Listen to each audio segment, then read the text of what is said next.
ఒక భద్రాచలం నడిపడినటువంటి ఇది ఒక ఓపెన్ గ్రౌండ్. ఇది ఇంతకుముందు ఎప్పుడు అక్కడ ఇలా డబ్బులకి టికెట్లు అమ్మిన దాఖలాలు లేవు. నిజంగా మీరు ఎవరు చెప్పినా వినకుండా చేయాలనుకుంటే తప్పకుండా మీకు ఆలోచనే ఉంటే తప్పకుండా ప్రైవేటు ఫంక్షన్ హాల్లో చేయండి. వచ్చేటోళ్ళు వస్తారు, రానోళ్ళు రారు.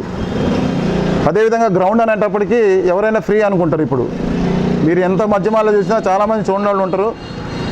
ప్రభుత్వ గ్రౌండ్లో పెట్టారు కదా, ఇదంతా అందరికీ చూడవచ్చు అనుకుంటారు. అది గతంలో కూడా కొన్ని 1-2 ప్రైవేట్ ప్రోగ్రాంలు జరిగినాయి. అది ప్రైవేట్ ఫంక్షన్ హాల్లో జరిగినాయి.